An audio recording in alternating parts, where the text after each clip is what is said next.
7h51, la suite de Figure Libre, Patrick Cohen. Avec Axel de Tarlet pour l'économie. Axel, le géant américain du jouet Toys R Us, au bord de la faillite. Aux États-Unis, le secteur du jouet est ravagé par la concurrence sur Internet. Oui, Toys R Us, c'est le numéro 1 mondial du jouet. 1500 magasins dans le monde, dont 48 en France. Alors même si, précision importante, la branche française n'est pas directement touchée par cette faillite américaine, il n'empêche, c'est bien tout un secteur qui est fragilisé. En France, la grande récré a dû fermer des magasins l'an dernier. Alors pourquoi ce secteur, plus que les autres, souffre-t-il de la concurrence d'Internet ? Alors écoutez, c'est simple, il suffit de suivre le paquet de Noël. Noël, c'est la moitié des ventes de jouets. Donc au début, tout va bien, les enfants consultent le catalogue papier Toys R Us. Faut pas leur mettre entre les mains, ça. Voilà, sauf que le problème, ce ne sont pas les enfants qui achètent les cadeaux, ce sont les parents. Ouais. Or, que font-ils Le pour Père acheter Noël.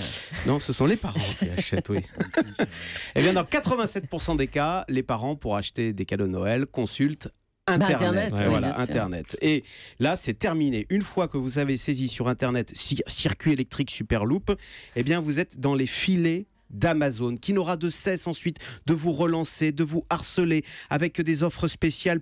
Attention, plus que 3 articles disponibles avec livraison garantie avant Noël. Ou alors, vous avez le choix.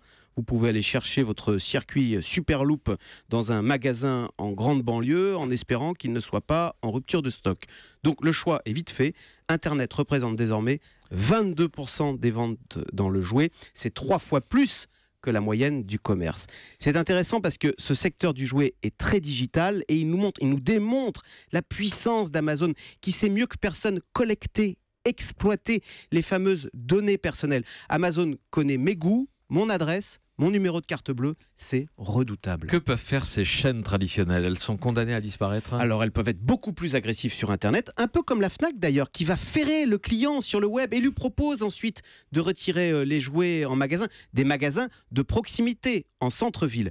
Mais oui, assurément, cette faillite qui se dessine du géant Toys R Us va constituer un électrochoc dans tout le monde de la distribution. Axel de Tarlet. Hélène Jouan ? Ouais, je trouve que ça fait un petit peu peur, même si on parle de Noël. On a l'impression d'un Big Brother mercantile comme ça, qui tisse sa toile partout. Amazon est le seul comme ça à mettre ses filets partout dans lesquels on va forcément tomber. Alors il y a quelques Français, j'ai cité la Fnac, c'est Discount, mais oui, Amazon, vous savez, c'est les GAFA, Google, Amazon, Facebook, Apple. Ils ont toutes nos données, ils nous connaissent nos goûts, ils connaissent et ils savent avant même nos désirs les satisfaire. Bah oui, c'est tout l'enjeu des données dont on dit, les données sur Internet que nous laissons, que c'est le pétrole du 21e siècle. Europe 1.